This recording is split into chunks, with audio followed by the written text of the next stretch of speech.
నమస్తే అండి, welcome to super food.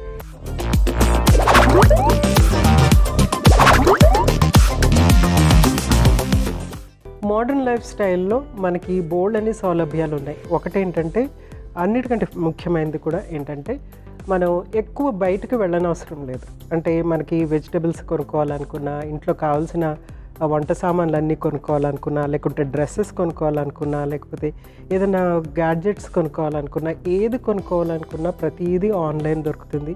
Shopping అనేది అవసరం లేదనమాట. జస్ట్ మనం ఇంట్లో కూర్చొని వాటిని బ్రౌజ్ చేసేసి చక్కగా మనము మన పని కానిచ్చేసుకోవచ్చు.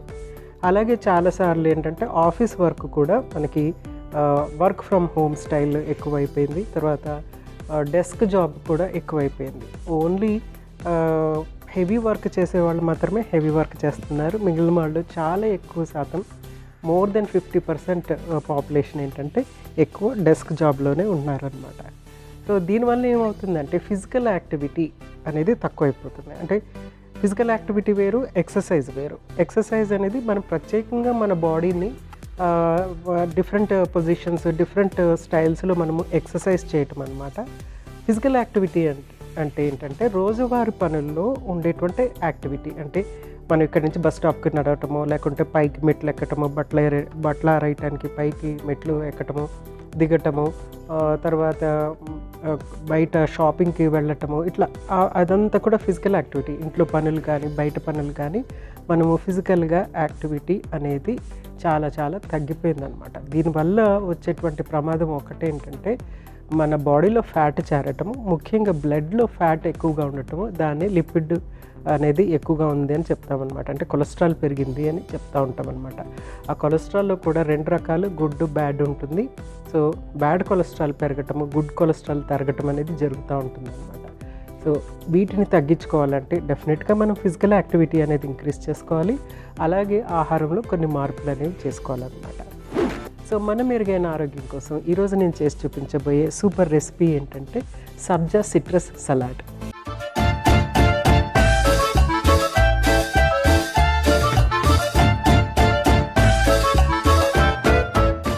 సబ్జా సిట్రస్ సలాడ్కి కావాల్సిన పదార్థాలు ఏంటో ఒకసారి చూసేద్దాం. నానబెట్టిన సబ్జా సీడ్స్, ఆరెంజ్, నిమ్మకాయ, తేనె, అరటిపండు అన్నీ రెడీగా ఉన్నాయి. మనము అన్నీ అసెంబుల్ చేసుకుని దాన్ని ఫ్రిడ్జ్లో పెట్టుకుని తీసుకోవటం, లేకపోతే డైరెక్ట్గా తీసేసుకోవటం. కానీ మనము ఎసెన్స్ తయారు చేసుకోవాలి. దానికి ఏం చేయాలంటే ఫస్ట్ స్టవ్ వెలిగించుకొని ప్యాన్ పెట్టేసుకుని ఆరెంజ్ పీల్ అందులో వేసి ఎసెన్స్, కొంచెం వాటర్ యాడ్ చేసి ఎసెన్స్ రెడీ చేసేసుకోవటం. సో ఫస్ట్ ప్యాన్ పెట్టేసాను, ఇందులో కొంచెం వాటర్ యాడ్ చేస్తున్నాను.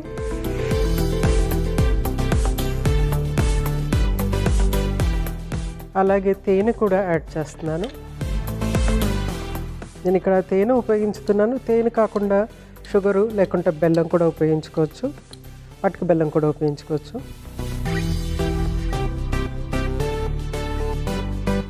సో తేనె ఏంటంటే కొంచెం డిఫరెంట్ ఫ్లేవర్ వస్తుంది కాబట్టి ఇక్కడ తేనె ఉపయోగించాను. నెక్స్ట్ ఏంటంటే ఎసెన్స్ తయారు చేయడానికి మనము ఈ ఆరెంజ్ పీల్ని ఇందులో కట్ చేసి వేసేయటం అన్నమాట.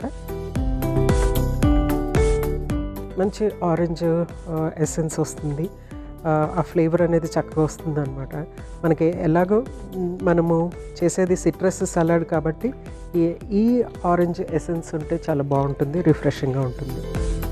సో అది బాయిల్ అయిన తర్వాత ఆ వాటర్ని మనము ఉపయోగించుదాము. ఈ లోపల అన్ని ఫ్రూట్స్ రెడీ చేసేసుకుందాము. సిట్రస్ అనగానే అందరికీ గుర్తొచ్చేది ఏంటంటే విటమిన్ సి. ఇంకోటి ఏంటంటే చాలామందికి సిట్రస్ అనగానే ఎలర్జీ అనేది గుర్తుకొస్తుంది. చాలామందికి అంటే ఆస్తమా ఉన్న వాళ్ళకి సిట్రస్ ఫ్రూట్స్ తింటే చాలామందికి పడదు, దగ్గు వస్తుంది, కొందరికి జలుబు వస్తుంది అనమాట. అయితే సిట్రస్ ఫ్రూట్ ప్రాబ్లమా లేకుంటే ఏంటి ప్రాబ్లము అని అంటే కనుక కొందరికి ఇందులో ఉన్న ఎలిమెంట్స్ పడకపోవచ్చు నిజంగానే. కానీ కొందరికి ఏంటంటే ఈ తొక్క పైన చిన్న చిన్న హోల్స్ లాగా ఉంటాయి కదా. సో ఇందులో ఏంటంటే డస్ట్ చేరిపోయి ఉంటుంది అనమాట. మనం బయట నుంచి తీసుకొస్తాం కదా, ఇందులో డస్ట్ చేరిపోయి ఉంటుంది. సో మనం ఎప్పుడైతే దాన్ని యూజ్ చేయటం మొదలు పెడతామో అప్పుడు ఆ డస్ట్ మనకి ఎలర్జీ క్రియేట్ చేస్తూ ఉంటుంది అనమాట. అది మెయిన్ చాలామందికి సిట్రస్ ఫ్రూట్స్ మీద ఉన్నటువంటి డస్టే ఎలర్జీ క్రియేట్ చేస్తూ ఉంటుందన్నమాట.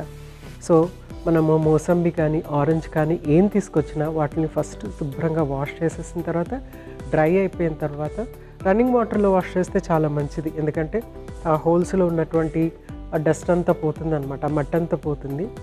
సో వాష్ చేసేసి డ్రై చేసిన తర్వాత అప్పుడు ఉపయోగించడం మంచిది. జనరల్ ఏంటంటే మనం బయట నుంచి ఇది ఎలాగో తొక్క తీసేస్తాం కదా అని చాలామంది వీటిని వాష్ చేయరు. సో సిట్రస్ ఫ్రూట్ కానీ అరటిపండు కానీ ఏ ఫ్రూట్ అయినా సరే ఫస్ట్ వాష్ చేసేసి డ్రై అయిన తర్వాత ఉపయోగించడం అనేది కరెక్ట్ అనమాట.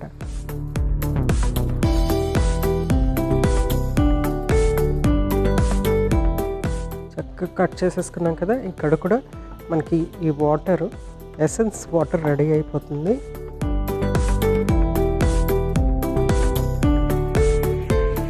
తేనె తర్వాత ఆరెంజ్ కలిసిన ఎసెన్స్ అన్నమాట. సో చక్కగా రెడీ అయిపోయింది. నేను ఏం చేద్దామంటే స్టవ్ ఆఫ్ చేసేసుకుందాము. స్టవ్ ఆఫ్ చేసేసుకొని అన్ని సిట్రస్ ఫ్రూట్స్ మనము చక్కగా కట్ చేసుకుందాం.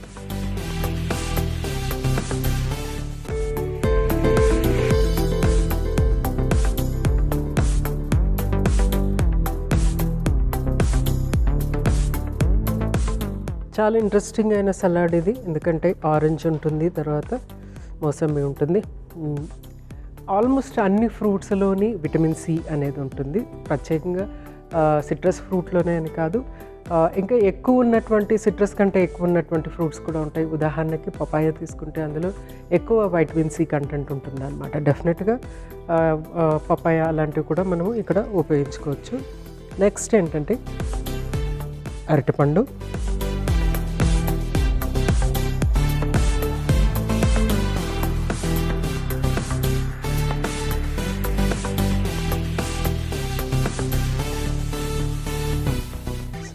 అరటిపండు కూడా.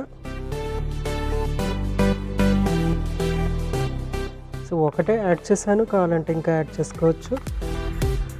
చక్కగా అట్లాగా పెట్టేసిన తర్వాత ఇప్పుడు మనము సబ్జా సీడ్స్ యాడ్ చేసుకుందాము.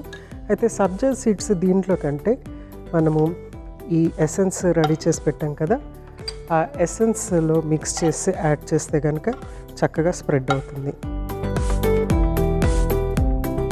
సో ఆరెంజ్ పీల్ ఇందులో కలిపి బాయిల్ చేసాం కదా, ఆ ఆరెంజ్ పీల్ తీసేసి ఇందులో సబ్జా సీడ్స్, నానబెట్టిన సబ్జా సీడ్స్ యాడ్ చేస్తున్నాను.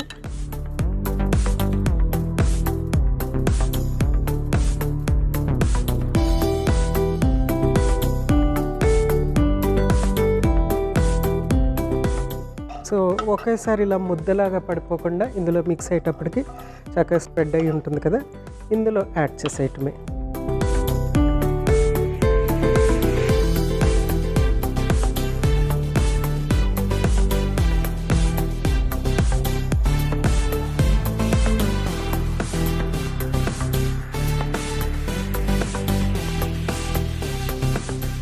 సో చక్కటి ఫ్లేవర్ యాడ్ అయిపోయింది. ఇప్పుడు మనము ఆరెంజ్ పీల్ ఇందులో బాయిల్ చేసిన తర్వాత సబ్జా ఇందులో యాడ్ చేసేటప్పటికి చాలా చక్కటి ఫ్లేవర్ అనేది యాడ్ అయిపోతుంది. సో ఫైనల్గా దీన్ని ఇంకొంచెం మనము మనం ఇందులో తేనె యూజ్ చేసాము, తేనె కాకుండా షుగర్ కానీ బెల్లం కానీ కూడా ఉపయోగించుకోవచ్చు. దీన్ని ఇంకొంచెము ఆ టాంజినస్ చక్కగా పెరగటానికి నిమ్మరసం యాడ్ చేద్దాం.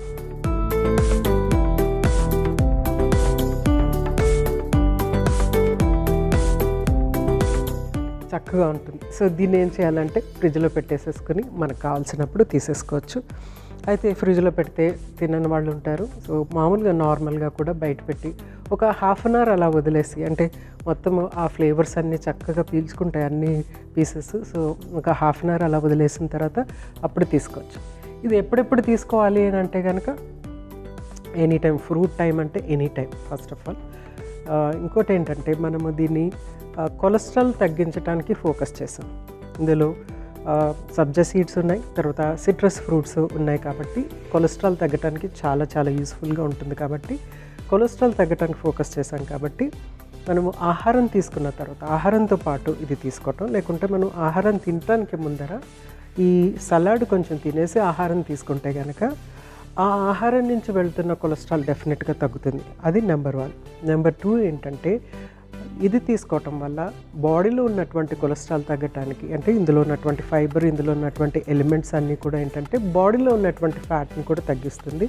సో 2 రకాలుగా పనిచేస్తుంది. ఒకటి ఆహారం నుంచి వెళ్తున్న కొలెస్ట్రాల్ తగ్గించడం అంటే దాని అవైలబిలిటీ తగ్గిస్తుంది అనమాట. లోపలికి వెళ్ళిపోతుంది కానీ అవైలబిలిటీ తగ్గిస్తుంది. అలాగే బాడీలో ఉన్న ఫ్యాట్ని కూడా తగ్గిస్తుంది. సో తప్పనిసరిగా కొలెస్ట్రాల్తో బాధపడుతున్న వాళ్ళు ఇలాంటి సలాడ్ చేసుకుని, లేకుంటే ఇదే సలాడ్ చేసుకుని ట్రై చేస్తే డెఫినెట్గా కొలెస్ట్రాల్ తగ్గుతుంది. రెగ్యులర్గా తీసుకోండి, డెఫినెట్గా మీకు రిజల్ట్ కనిపిస్తుంది. ట్రై చేసి చూడండి. సో సబ్జా సిట్రస్ సాలెడ్ రెడీ అయిపోయింది. సబ్జా గురించి మరికొన్ని విషయాలు మరొకసారి మీకోసం.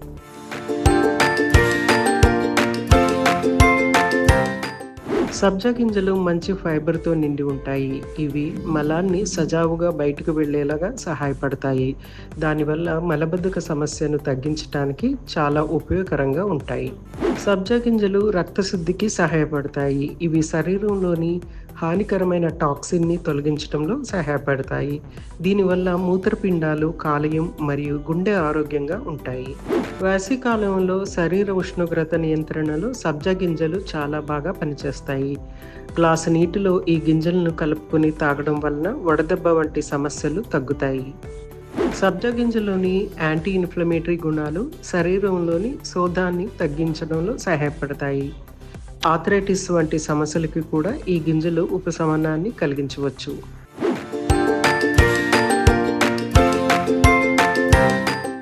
చూశారు కదండి, సబ్జా సిట్రస్ సాలడ్ చాలా యూనిక్ సలాడ్. ఇది తప్పనిసరిగా మీరు ట్రై చేయవలసిందే. ముఖ్యంగా కొలెస్ట్రాల్ హైగా ఉన్నవాళ్ళు, గుడ్ కొలెస్ట్రాల్ పెంచుకోవాలని, బ్యాడ్ కొలెస్ట్రాల్ తగ్గించుకోవాలనుకునే వాళ్ళు ఇది రెగ్యులర్గా తీసుకుంటే చాలా ఉపయోగకరంగా ఉంటుంది. అట్ ద సేమ్ టైం స్ట్రెస్ని తగ్గించుకునే వాళ్ళకి కూడా ఇది చాలా చాలా చాలా యూస్ఫుల్గా ఉంటుంది. సో తప్పనిసరిగా ప్రయత్నం చేసేయండి. రేపు ఇంకొక చక్కటి సూపర్ రెసిపీతో మీ ముందుంటాను. అంతవరకు మీ జానకి. నమస్తే.